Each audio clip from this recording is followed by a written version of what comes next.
Pero también se la tendimos a quienes nos maltrataban, a quienes nos desaparecían, a quienes nos chuzaban, a quienes habían expoliado al pueblo y lo habían conducido a esa violencia misma. ¿Y qué respondieron si no fue la puñalada trapera? Nuestra política de diálogo fue respondida con una tramoya jurídica al estilo colombiano. Agradecerle, presidente, bienvenido a Cartagena del Chairá, la cueva de los tigres y la diosa del Chairá. Bienvenido, presidente. Y le pido en nombre de ese 90% y del 100% más bien, que nos ayude con los proyectos que este pueblo requiere. El proyecto del puente sobre el río Caguán, que es un proyecto que ha venido este pueblo pidiendo a gritos, ya fue presentado por la administración departamental. Eso así no es. Y hay que decirlo en la COP16 de frente. Y hay que decirlo en la COP no sé qué, 29, en Azerbaiyán. En sus caras, que eso es lo que yo hago. Iniciamos con un programa de 10.000 millones de pesos para cambiar prácticas ganaderas y trabajar en armonía con el ambiente. Esos 10.000 se multiplicaron en el Banco Agrario para llegar a 20.000 millones. Lanzamos un segundo instrumento de otros 5.000 millones que ya estamos terminando de ejecutar, multiplicados por el Banco Agrario para llegar a 10.000 millones. Y ahora la noticia es que el Ministerio de Ambiente, a través del Fondo de Vida y Biodiversidad, con recursos y compromisos del señor Presidente de la República, está poniendo más de 40.000 millones de pesos que el Banco Agrario va a llevar a 100.000 millones de pesos. Hoy tenemos ya casi 600 campesinos que dicen que conservar paga. 600 bosquecinos, digámoslo así, presidente, que dicen que vale la pena vivir en paz con la naturaleza y en paz con un desarrollo sostenible del bosque, presidente. Son más de 7.400 millones que reciben campesinos de Cartagena del Chairá, gracias al gobierno del cambio. Luego de unas semanas agitadas en las que el presidente reveló que después de haber ofrecido un diálogo nacional, obtuvo como respuesta un intento de golpe de Estado que fue como una puñalada trapera, se fue para el Caquetá y estuvo en varias partes. Mi ministro Cristo tiene la razón. Yo llegué al ministerio para hacer un acuerdo nacional. Tiene un texto escrito muy bonito para ello, pero la respuesta que recibimos del Congreso en las comisiones terceras, la respuesta que recibimos de la prensa cuando manipula la verdad y oculta los hechos que demuestran que esta campaña nunca pasó los topes, porque ponen hechos que están por fuera de las fechas de inicio y de terminación de la campaña electoral, porque ponen facturas mal hechas que fueron denunciadas en su tiempo, modo y lugar por los mismos empresarios ante la DIAN, porque se habían equivocado, por ejemplo, sumar los gastos de la consulta, que es una fase diferente a los gastos de la primera vuelta, y entonces en silencio los suman y los magistrados, entre comillas, ponentes dicen sobrepasamos los topes, cuando son fases diferentes. ¡Perfidia! La puñalada trapera vuelta, un proceso que termina, según ellos, con que el presidente de Colombia elegido por el pueblo se vaya del poder. Pero el viaje al Caquetá en el marco del evento Salvemos la Selva, Conservar Paga, que por cierto va muy bien y es tremendo ejemplo para el mundo, pues le sirvió al presidente para contar la realidad de la situación política del país, pero sobre todo le sirvió al mismo presidente para recargar fuerzas y enfrentar lo que viene, gracias a mensajes como este. Compañeros y compañeras, yo quiero decirles también de que no todos son sonrisas, ni tampoco todos son aplausos. Esto no ha sido fácil. Estar aquí parados, muchos pensaron que era casi imposible. Y aquí en estos momentos tengo aquí acumulados miles de peticiones, señor presidente, que siento negligencia y siento muchas veces un ahogo aquí para poder decirle al presidente que la burocracia de este país no nos deja ni siquiera hacerlo llegar allá donde está usted.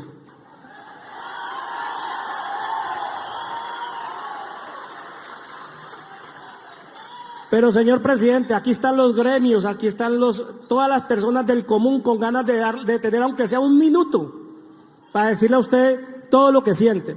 Y hoy, como representante de Asojuntas, a veces uno se siente incapacidad de poder hacerlo.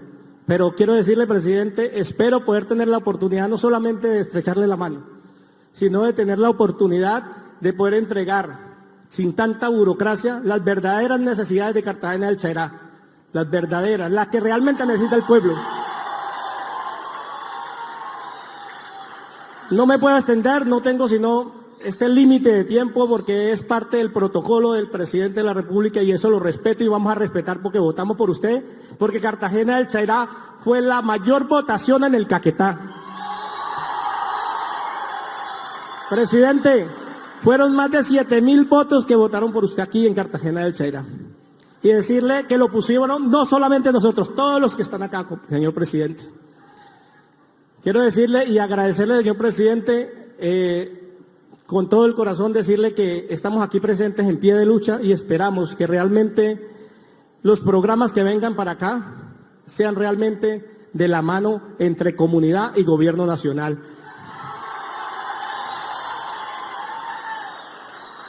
Actualmente hago parte del enlace de sustitución del PENIS, tema del acuerdo de paz.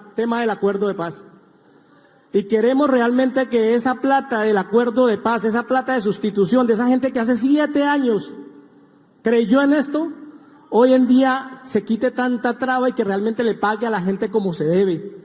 El tema del PENIS.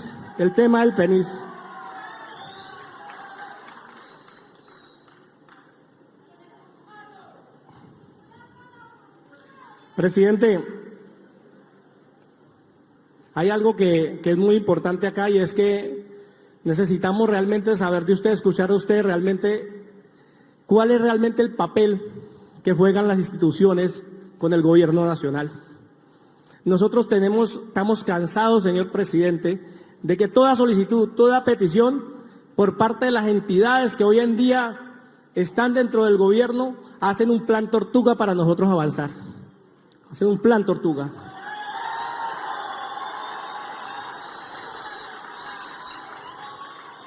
Necesitamos una universidad, todo el tiempo le hemos pedido una universidad, porque sin educación,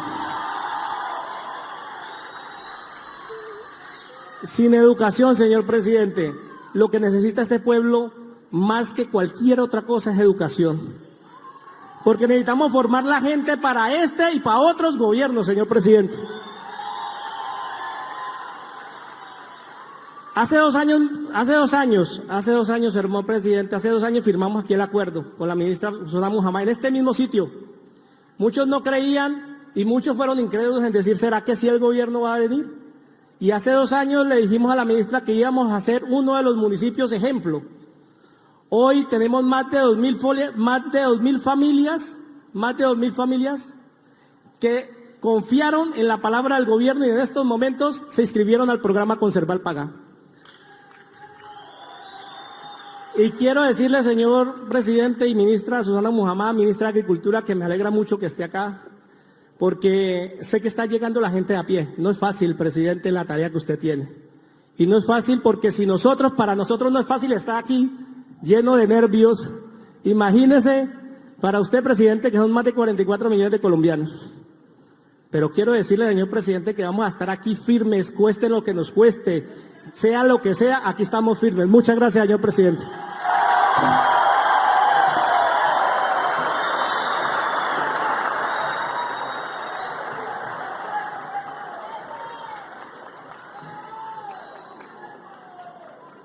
Y entre tantos buenos anuncios y apoyos en el Caquetá, tierra que por cierto es muy apreciada por el presidente, también dejó saber por qué se siente tan orgulloso de lucir su nuevo sombrero. Iba a decirles, era este sombrero del batallón de caballería, que me siento muy orgulloso de ponérmelo esta vez porque significa que quienes pudimos ser enemigos en el pasado, hoy podemos amarrarnos en la misma causa, un ejército del pueblo y un pueblo, y no volver a recordar esos recordarlos, sí, pero olvidarlos en el sentido de que jamás nos enfrentamos de nuevo, y por eso me pongo con orgullo el sombrero de general del Batallón de Caballería de Colombia. Gracias, muy amables.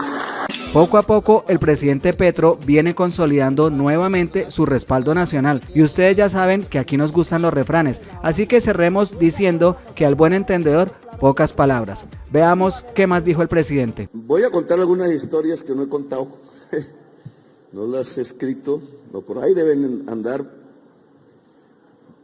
que me parece pertinente para hablar en este lugar y con ustedes, porque lo que ustedes dijeron aquí, hombres y mujeres, pues más o menos es lo que yo he dicho en todas partes, así que el discurso del presidente ahora está en manos del pueblo, es voz del pueblo, es bandera del pueblo, y esa es la gracia. En eso es que consiste la verdadera política con P mayúscula. Y entonces voy a tratar de contar otras historias. Este sombrero es general de infantería, caballería, no infantería, carajo. Que ya los caballos ahora son de metal porque tiene una importancia simbólica. General, no, siéntese. Gracias por el sombrero, porque cuando yo era muy joven, tenía 24 años, algo así. Había 2 años salido de la Universidad Externado de Colombia de estudiar economía. Por graduarme perdí la oportunidad de conocer el Caquetá, porque me había invitado un señor samario, caribeño, que decidió guarecerse aquí. Lo habían llamado el enemigo público número 1, la oligarquía colombiana, por su brillantez. Era un García Márquez en la rebeldía. Y entonces él rompió en cierta forma la modorra de la política tradicional colombiana, que estaba en el Frente Nacional, repartiéndose el poder milimétricamente entre jefes liberales, jefes conservadores, cuando antes habían hecho matar centenares de miles de campesinos, unos liberales y otros conservadores. Ahí estaba un poco el origen del Caquetá. Y ese señor me invitó aquí, era el fundador, comandante general del M-19, los perseguían por toda Colombia para cazarlo, para que no hablara más, para que no actuara más, y se vino aquí entre miles de campesinos a una ilusión en ese momento, que no se entiende bien, que era transformar a Colombia, creyó él, desde las armas. Y aquí, en medio de esos campesinos, en su lógica brillante y mágica, yo le diría, muy de las mariposas amarillas de Gabriel García Márquez, en 1982 propuso, con la Mona Vera Grave, cogió su carabina vieja y escribió un acuerdo y lo firmó, una carta dirigida a Belisario Betancur, que era el presidente recién, no, todavía era Turbay Ayala, que yo recuerdo así como, le escribió una carta diciendo que a través del diálogo nacional se podía llegar a hacer un acuerdo de paz en Colombia. Y por primera vez desde hacía mucho tiempo, desde que los liberales y los conservadores se mataban entre sí, aupados por sus jefes, no se hablaba de hacer la paz en Colombia. Y ahí la ruptura política que hizo, porque se inventó la tesis prácticamente primera de que Colombia podría solucionar sus problemas no matándonos entre nosotros, sino hablando entre nosotros. Desde entonces no se deja de hablar de la paz, pero tampoco se hace la paz. Vivimos desde el 82, o sea, hace, ¿cuánto? 20, casi 40, más de 40 años. Más de 40 años. Ese señor sería viejito ahorita, con nietos a lo mejor, por allá en Santa Marta, corriendo y bañándose en el mar, jugando fútbol, quizás en el barrio del Pibe. Pero él murió en un accidente, entre comillas, no sabemos, volando a Panamá en una avioneta que manejaba un congresista conservador, Antonio Escobar se llamaba, que no decía nada que lo iba a llevar, se había bañado por última vez en el mar y había visto el mar. Para nosotros ver el mar es una manera de liberarnos. Y cumplía años, se despidió de su mamá, Clementina Cayón, ya muerta también. Cogió la avioneta de Antonio Escobar, se dirigieron hacia Panamá a hablar por primera vez, con la oligarquía de Colombia a ver si se podía hacer un acuerdo de paz. La oligarquía le contestó soberbia, no hablamos con usted. Y él murió porque se cayó la avioneta y murió en el accidente en las selvas del Darién. Hoy de triste recordación porque ha muerto mucha gente últimamente, la mayoría venezolana, tratando de encontrar un sueño americano que no existe.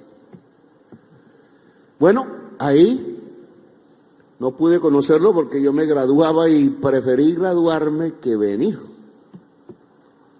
Me quedó un remordimiento de conciencia, pero creo que tuve razón, porque si no me hubiera graduado, no hubiera hecho muchas cosas que después pude hacer. A los 2, 3 años me llevaron a la cárcel. Fui a parar en la captura al batallón de caballería del Cantón Norte. Ahí me tuvieron una semana. Tengo que decir que me torturaron, porque esa era la orden que había dado Turbay Ayala, pero el gobierno ya era de Belisario Betancur. Cuando me llevaron preso, un año después, ese año 1985, había fracasado por primera vez, se había firmado en 1984, 2 años después, que desde estas tierras y sobre la carabina hubiera puesto una carta al presidente, como el coronel no tiene quien le escriba, un rebelde mágico que quería hablar de paz en Colombia. Él ya había muerto en el 83. Y en el 84 se firmó con el siguiente presidente, Belisario Betancur, un acuerdo de paz que hablaba de diálogo nacional, al que se habían burlado y al que buscaban como el enemigo número 1 le habían hecho caso mágicamente. Colombia es mágica, pero él ya no estaba vivo. Y ahí se había destruido el primer intento, que después se repitió en 1989, 5 años después, como dijo alguien, después de miles de muertos en toda Colombia, ya habían destruido y asesinado la Unión Patriótica, que fue mayoría política en el Caquetá. Y en ese año 85, pues estuve preso hasta el 87. Y en esos meses de estar preso, conocí un hombre de aquí, campesino, que por haber sido el M-19 también se lo llevaron a la cárcel y compartió el pasillo conmigo. Yo me dedicaba a enseñarle a leer y escribir porque no sabía.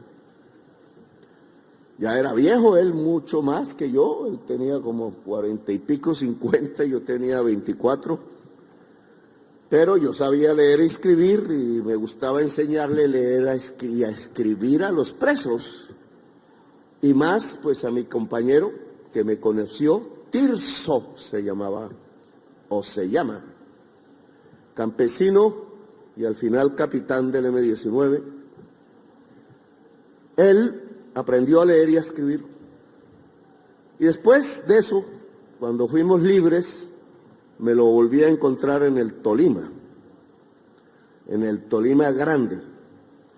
Él en las montañas, yo lo visitaba. Había sido y nacido en San Antonio de los Micos, decía él, en el Tolima. Conservador, de esos que llamaban en la lengua popular pájaro conservador. En el Tolima la violencia fue terrible.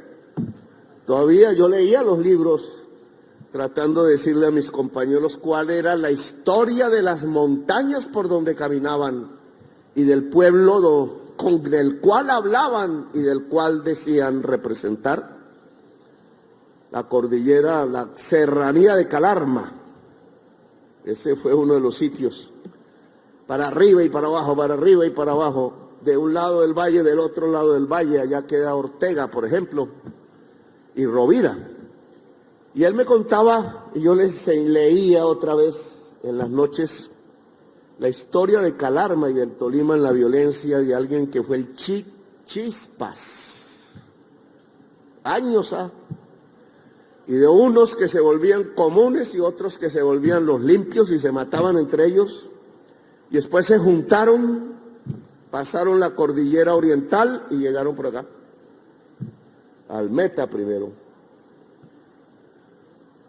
Iban en una colonización que el periodista Molano llamó la colonización armada, porque los campesinos venían armados, porque los mataban en sus tierras o por ser conservadores o por ser liberales, igual.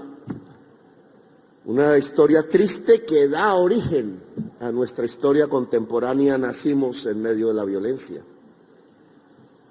Yo les leía esa historia y Tirso me contaba del Caquetá, me contaba de San José de Fragua, donde vivió, que allí conoció a otro campesino que se llamó Marco Chalita, que también con nosotros fue a parar a ser constituyente de Colombia. Oigan, en medio de esa lucha y a través de la paz, el único constituyente campesino que hubo en 1990 e hizo la Constitución del 91.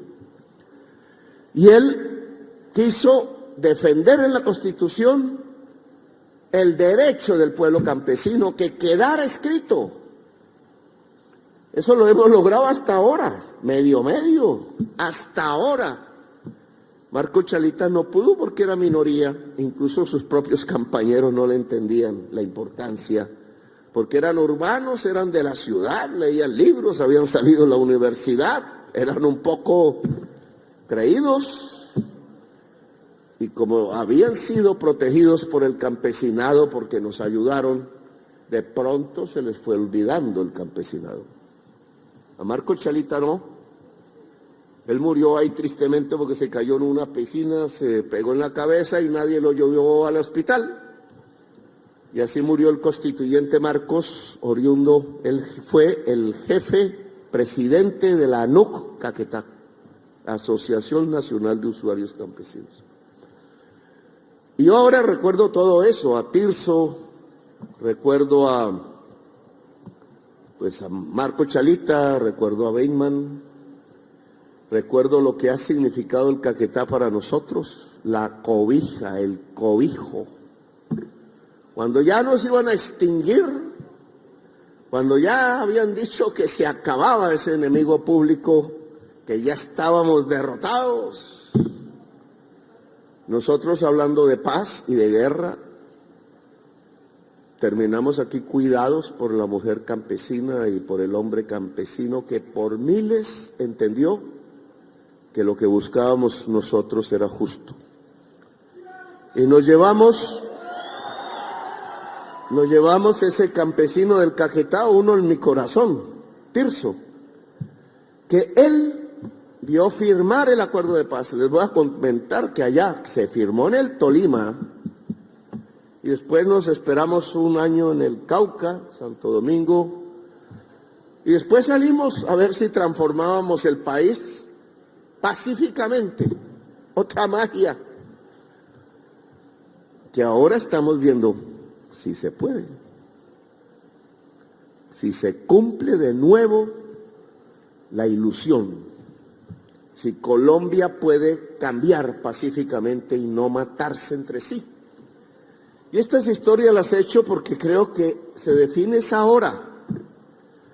Cuando yo estuve en el batallón de caballería, ahí aplastado, porque uno se siente solo y aplastado. Después salí y me volví congresista durante 20 años, senador, alcalde, presidente.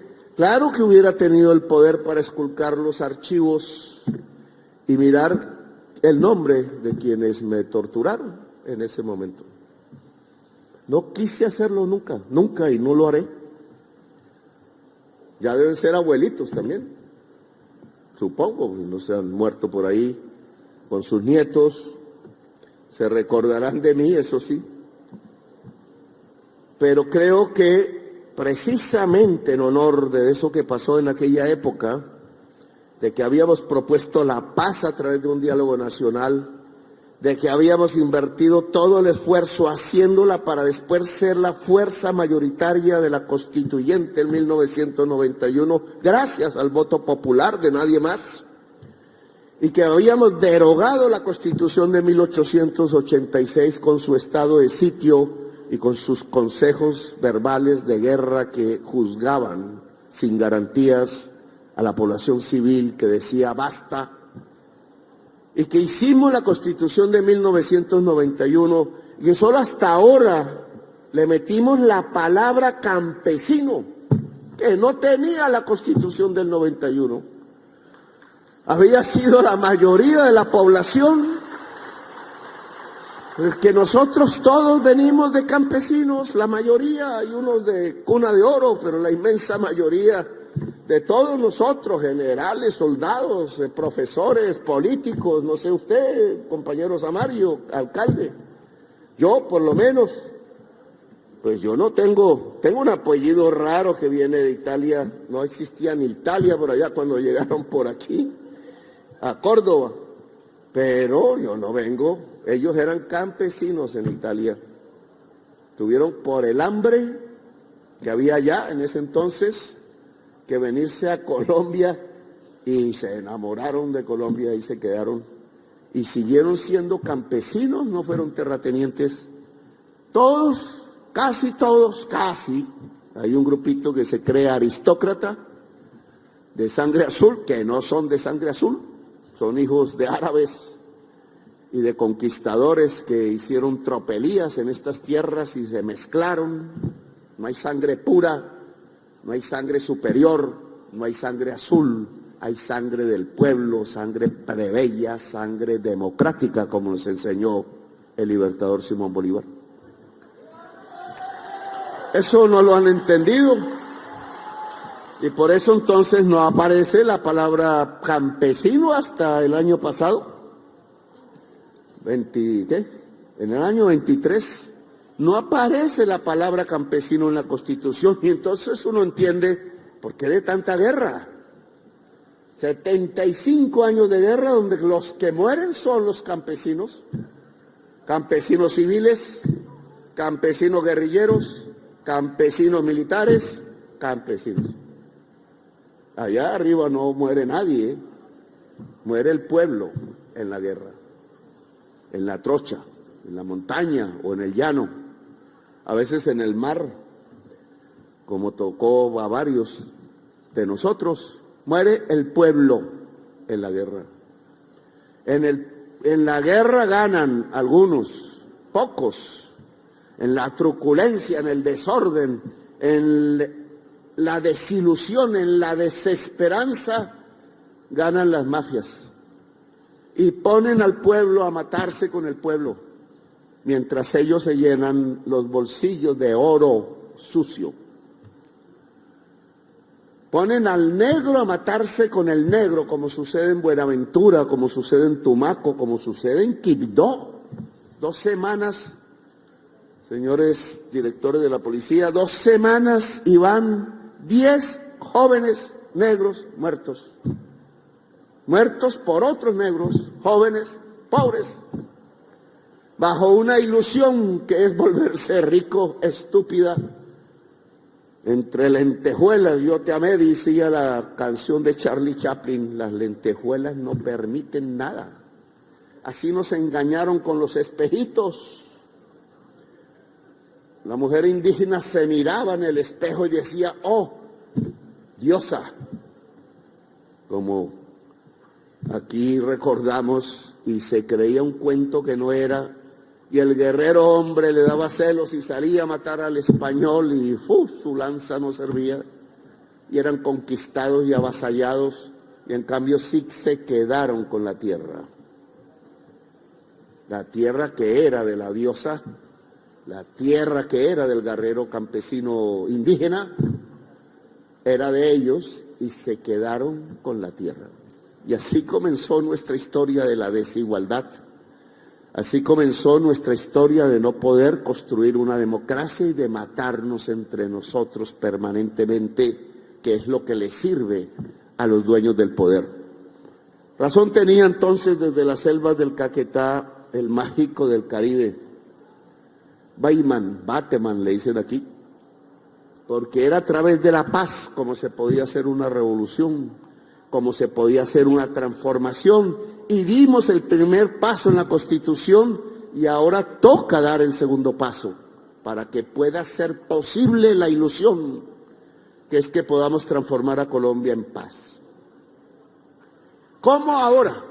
Cuando ha pasado tanto tiempo, como el país ya no es el mismo, Caquetá no es el mismo, ningún pueblo es el mismo, todo ha variado, la historia fluye como los ríos, y la gente que tiene la sensibilidad de pensar en los demás, la política no para robar, sino para pensar en los demás, tiene la responsabilidad de reconocer cómo ha fluido el río, porque si no, el río se lo lleva y queda olvidado en una piedra, en una esquina, se ahoga.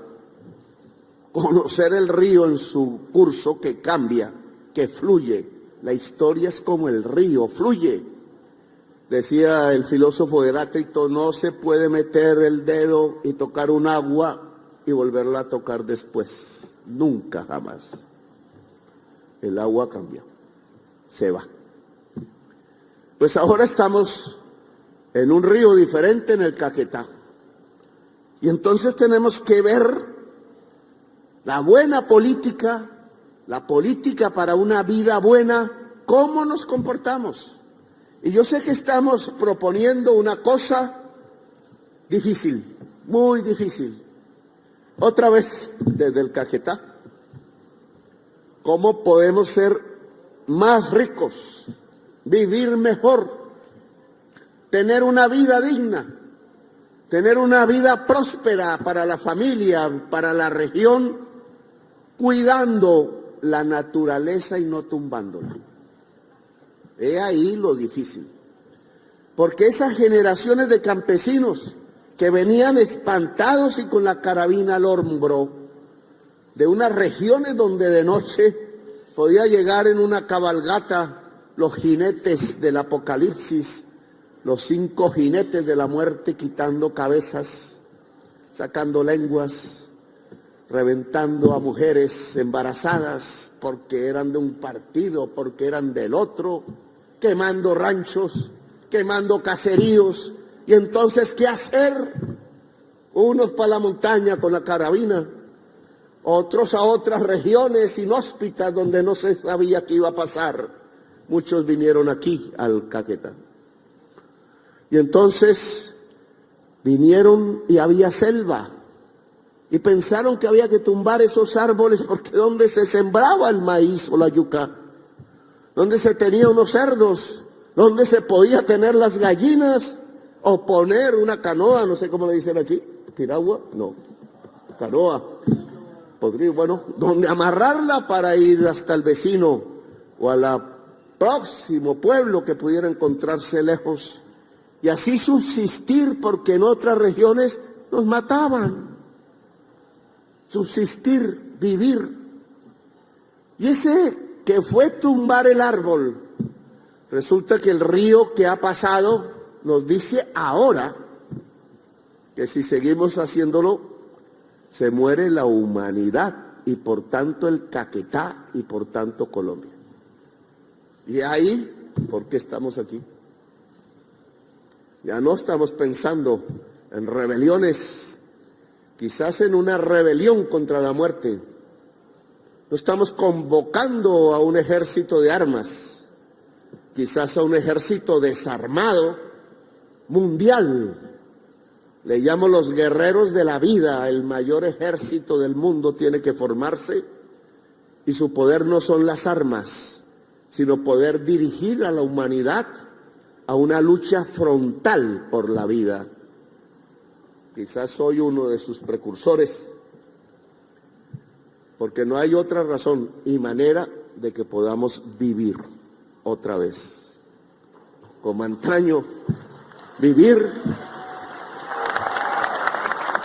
tumbando selva en aquel entonces, escapándose de la muerte como Tirso, que nació casi en medio de la violencia y fue pájaro, y después rebelde, porque la vida le enseñó que su inicio no era su final. Pues así nos toca ahora a nosotros. Pensamos que tumbando el árbol podíamos vivir y era cierto, pero ahora nos toca sembrar el árbol para poder vivir no solo en el Caquetá, sino en todo el planeta Tierra. Ha cambiado la historia y nosotros tenemos que cambiar, jóvenes o viejos. Nos toca, porque me decían los indígenas de la Sierra Nevada, que ya no tiene nieve, por lo que estamos hablando. Ellos se creen que ahí es el corazón del mundo. Y si ustedes mueven el mapamundi, lo ponen con China a este lado y con Europa a este, y el norte en el norte, que a veces en el mundo no es, y el sur de América, pues Colombia está en el corazón del mundo. Hagan el ejercicio y verán que Colombia está en el corazón del mundo, en la mitad entre América del Norte y el sur, y en la mitad entre la China y Europa. Por eso nos quitaron el canal de Panamá. Y por eso la oligarquía colombiana no tuvo la berraquera de defender el territorio colombiano. Y lo regaló por 13 millones de dólares que después se robaron, como suelen hacer. Miren lo que es Panamá hoy. Miren lo que perdimos cuando ahí se unía el mundo a través del canal. Pues resulta que ahora el canal sirve, pero ya no tanto, porque se seca el lago sobre el que lo hicieron, la crisis climática, y entonces los barcos quedan todos encajonados, barcos enormes de 90,000 toneladas, no pueden pasar de lado a lado, y llevan la mercancía del capitalismo mundial. Hay otra forma de cruzar las mercancías, que claro que es por trenes también, pero hay mercancías que no pesan, ya no tienen materia, tienen conocimiento, no necesitan del barco. Se mueven a través de la fibra óptica, y Colombia, siendo el corazón del mundo, puede volver eso riqueza, que ya no es carbón, sino es data center de inteligencia artificial que tenemos que saber manejar, conocer. Para eso necesita matemáticas del caos, algoritmos y no sé qué más. Yo no sé mucho de eso. Podemos ser potencia por ser el corazón del mundo, pero implica un cambio de mentalidad. Implica un cambio que nos diga que nuestra riqueza no se llama petróleo, que nuestra riqueza no se llama carbón que está ensuciando la atmósfera, no por culpa del carbón, sino por culpa de la codicia, sino que nuestra riqueza se llama trabajo humano cerebral, porque cada vez se necesita menos el músculo, y nuestra riqueza se llama vida, diversidad de la vida natural, diversidad de la vida humana y cultural, porque somos el corazón del mundo y me ha correspondido a mí, como me dijeron ellos, los indígenas, ser el presidente del corazón del mundo.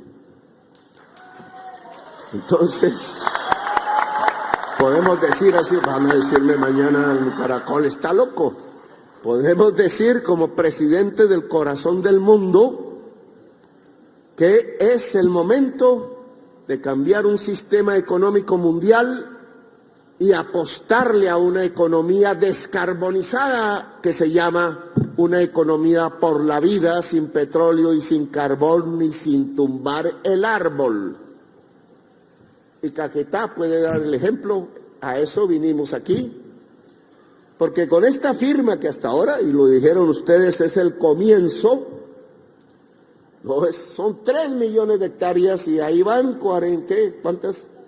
12.000. Mire lo que nos falta. 3 millones de hectáreas de la selva amazónica que ya no existen, tenemos que volverlas a sembrar.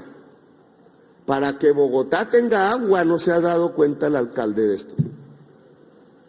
Para que 9 millones de personas de la sabana de Bogotá tengan agua potable, porque cada vez van a tener menos, porque la codicia también de los grandes constructores de Bogotá los hizo expandir y expandir sin tener en cuenta que no había agua. Se necesita un pacto entre Bogotá y la Amazonía, es decir, con ustedes. Ellos deberían poner una platica, ¿cierto? Una platica de allá, de los impuestos, para sembrar árboles acá. Ojo lo que estamos proponiendo. No es simplemente plata para sembrar un árbol. Incluso yo he sembrado árboles con mi hija y me han crecido. Y espero seguir sembrando árboles, a eso me dedicaré después de que sea presidente. Pero no para volverme rico con el árbol, o que me paguen por sembrar un árbol, sino porque es fundamental para la existencia humana. Y porque yo le quiero enseñar a mis hijos y a mis hijas que antes que buscar el dinero es mejor buscar la vida, y que para buscar la vida hay que sembrar árboles. No es lo único. Aquí queremos que la familia campesina, la misma de esa época, sus nietos, sus descendientes, de que huían de las noches de terror de los jinetes del apocalipsis, quitando cabezas, que también llegaron al Caquetá, persiguiendo, pues tenga la posibilidad de una vida digna cuidando la selva. Esto se lo queremos hacer entender al tal Mordisco. Le cuesta trabajo al hombre, pues no lo ha hecho. ¿Cree que llevar cocaína a Brasil es mejor? O marihuana, o no sé qué lleva. No, eso no me preocupa, digamos. Es ilegal, eso debería ser legal, la marihuana. Y de enseñarle al niño y a la niña lo que se le debe enseñar. Por ejemplo, con el alcohol o con el cigarrillo, ahora usan una vaina que es peor, que es, no me acuerdo, el vapeador. Dicen los científicos, peor que el cigarrillo. Y entonces le echan perfumito para que sepa rico. El cigarrillo sí que sabía bien feo. A mí nunca me gustó esa vaina, nunca pude fumar. Pero el vapeador, como que huele rico, no sé qué es lo que sienten, se les vuelve una costumbre y la niña queda amarrada a un vicio que le seca los pulmones y la mata. Es como otra vez el espejito para hacer ricos a unos y matarse uno en el camino. Pues aquí, me voy yendo por las ramas, aquí necesitamos este programa que comienza con los 12.000 hectáreas.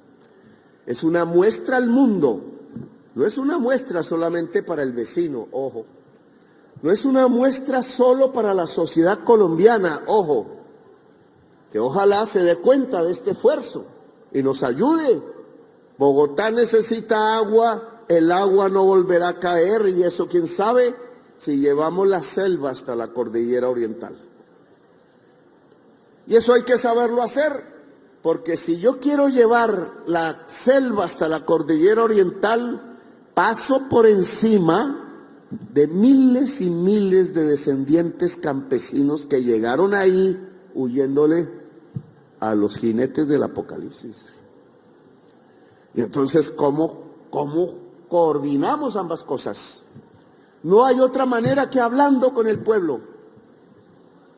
No es imponiéndole al campesino que le voy a sembrar árboles encima de su tierra y se va, quemando incluso su rancho como haría cualquier oligarca. No.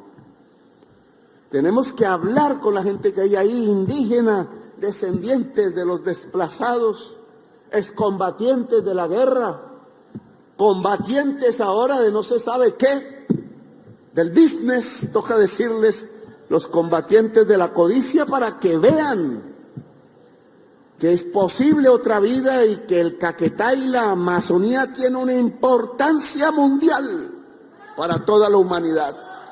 Y que entonces aquí valemos. Ya no valemos porque fuimos desplazados y olvidaron al pueblo en su desplazamiento. Olvidaron al pueblo en las selvas, que se mueran, dijeron. Si de todas maneras los íbamos, decían ellos, a matar, si hubieran quedado en el Huila, en el Tolima o en la zona cafetera. ¿Oh? Ahora resulta que la gente que vino aquí, sus descendientes huyendo, que todavía bailan el bambuco. Yo escuché el bunde mágicamente, hermanos, siempre me encantó. Yo decía, ese debe ser nuestro himno, y resulta que es el himno del Tolima, que inteligentemente buenos oidores de música y bailadores supieron poner ese himno tan hermoso. Solo otro departamento como Córdoba, mi departamento, ha hecho de su cultura musical el himno del territorio. Allá tienen a María Varilla, que yo me lo bailo con un gusto. Claro, es difícil pensar que los himnos se bailen, pero ¿acaso Colombia no es un pueblo musical? Quizás nuestros himnos deberían ser bailables, porque es que cuando bailamos mirando a las estrellas y al amor, siempre. Y entonces, ¿qué mejor himno que ese? Los indígenas nos llevaban allá a Natagaima arriba en 1989, en unas cosas que llamaban chirimías, el bunde, y lo tocaban porque estaban contentísimos ellos. Y yo quiero, Laura, que me lleven allá a esa escuela de nuevo. Se llama la Escuela La María, arriba de Natagaima, porque con Carlos Pizarro firmamos la paz definitiva que hemos cumplido.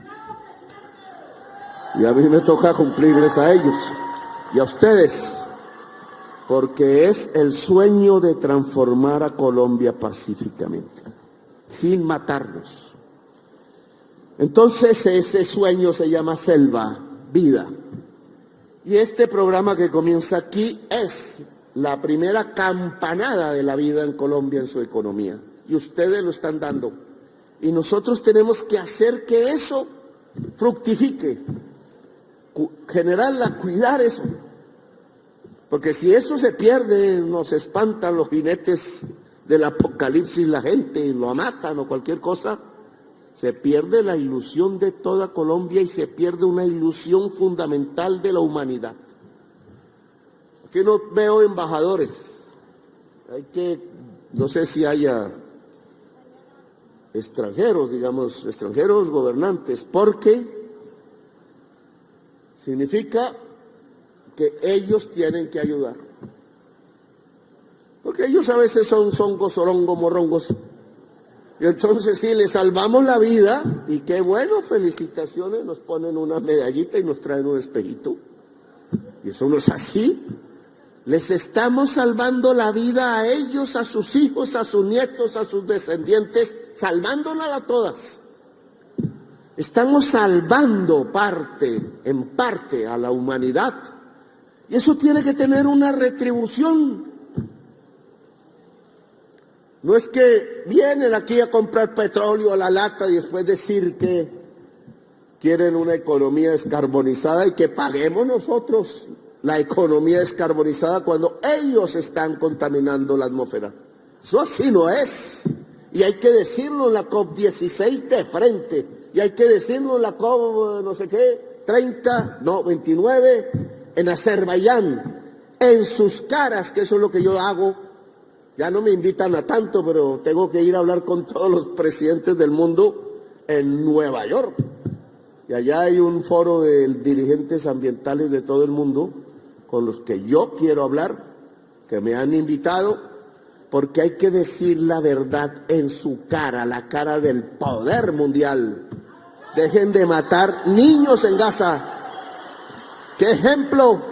Matar niños en Gaza con bombas hechas en Estados Unidos por codicia y después pedirnos que no echemos el humo a la atmósfera del carbón, porque así se salvan ellos. No, aquí hay que hacer un compromiso humano. Es un compromiso mundial. Si a mí me toca ser el que habla porque a los otros les da miedo, pues hablo. Y le hablo a Biden en su cara. Y le hablo a Macron y a Schulz y no sé qué otras. Y a Xi Jinping. Ya me vi la momia de Mao. Yo creo que Mao no quería ser momificado porque no, la energía que somos nosotros debe fluir después de muertos. ¿Qué tal una momia? A mí ni me hagan estatua si es que a alguien se le ocurre. Porque eso es volverlo una cosa. Y nosotros hemos sido energía vital. Y yo creo que seguimos fluyendo.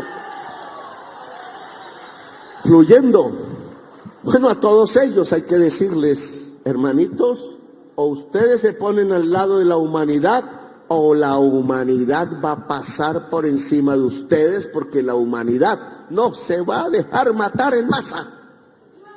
No va a dejar que Gaza se la hagan en todos los rincones del mundo. Olvídense, porque ante un ejército con armas atómicas habrá otro ejército que es el ejército de la vida y que sin armas los va a derrotar solo con el poder del pueblo, que va a luchar en todas partes del mundo por la vida.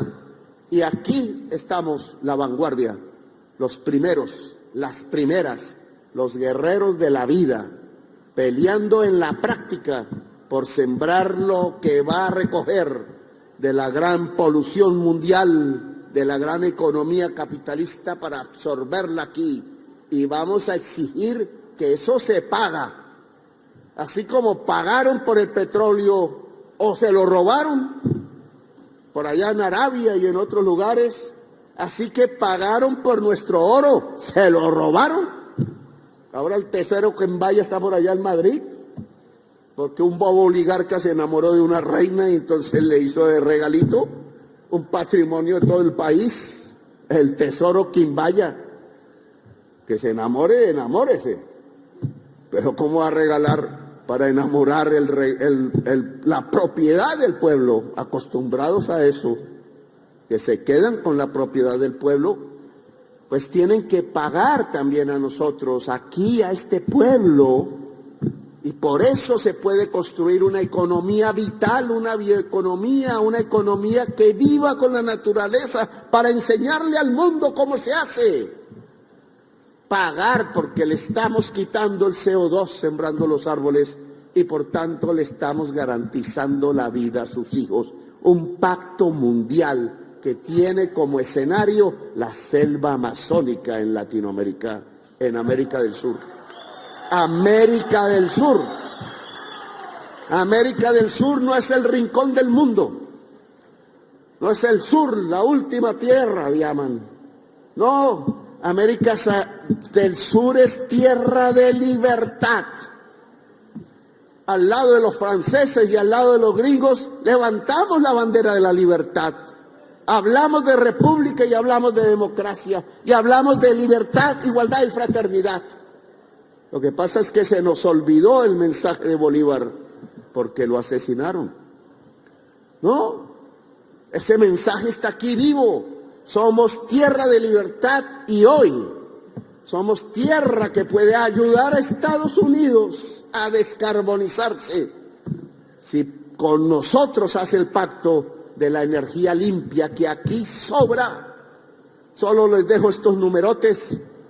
Toda la economía de Estados Unidos absorbe cada año 1.200 gigas, lenguaje de los ingenieros eléctricos, de energía. ¿Y sabe qué potencial de energía limpia tiene América del Sur, incluida Colombia? Una generación de 1.500 gigas al año. Si hacemos los paneles, si hacemos las instalaciones tecnológicas para recoger energía limpia. Es decir, miren lo que digo. Allá me van a decir qué loco y después les saco las cifras. Es decir, que América del Sur, simplemente volviendo real su potencial de energía limpia, podría en este año, podría el año entrante, invirtiendo los 600.000 millones de dólares que tienen guardados los Estados Unidos para descarbonizarse, simplemente haciendo un pacto entre los anglosajones del norte y los negros del norte y los negros del sur, y los indígenas de aquí y los de allá, y los pueblos de allá y los jóvenes de allá y los jóvenes de acá, simplemente sintiendo los americanos, América del Sur podría entregar 1.500 gigas cada año y se salvaría el mundo, porque dejaría de emitir CO2, la mayor economía del mundo y más responsable del cambio climático, que son los Estados Unidos de Norteamérica. Claro, alguien, si está Robledo aquí, dirá que es que me entregué a la CIA. No, es que vivimos en América y viviremos, ojalá, por miles y miles de años, ellos y nosotros. Ellos no nos acabarán, nosotros también tampoco tenemos por qué acabarlos. Hablemos. Si aquí decimos hablemos desde 1982, ¿por qué no podemos decirle a los gringos hablemos? Nosotros tenemos con qué y ustedes lo necesitan. ¿Cómo hacemos? Tenemos la selva y tenemos el potencial de energías limpias, o sea que podemos descarbonizar el principal sitio de emisión de CO2 que está trayendo la crisis climática y que está a punto de acabar toda la vida en el planeta. Eso es lo que hacemos aquí. Esa es la importancia de ustedes. Esa es la ilusión que queremos volver realidad. La ilusión de aquel Samario mágico de que a través del diálogo se hacía la paz, casi que la tocamos completamente ahora. Entonces esta ilusión nuestra de que la vida sea, de que pueda haber humanidad y vida en el único lugar del universo donde hay, que sepamos, no apague esa joya que es el cerebro humano, que es la vida del planeta. Podemos hacerlo también desde aquí. Y esa es la ilusión que les propongo, solo que no se puede esperar 40 años para realizarla, sino tiene que realizarse desde ya.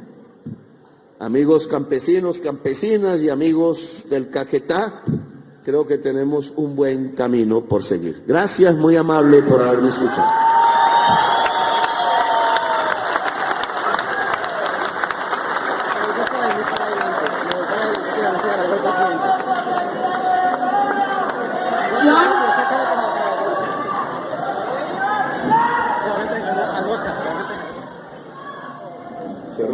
Iba a decirles, era este sombrero del batallón de caballería, que me siento muy orgulloso de ponérmelo esta vez, porque significa que quienes pudimos ser enemigos en el pasado, hoy podemos amarrarnos en la misma causa, un ejército del pueblo y un pueblo, y no volver a recordar esos episodios. Recordarlos, sí, pero olvidarlos en el sentido de que jamás nos enfrentamos de nuevo, y por eso me pongo con orgullo el sombrero de general del batallón de caballería de Colombia. Gracias, muy amables. Gracias por hacer parte de la comunidad Magenta Radio. Si te gustó el video, por favor compártelo, comenta y por supuesto darle like. Nos vemos en el siguiente video.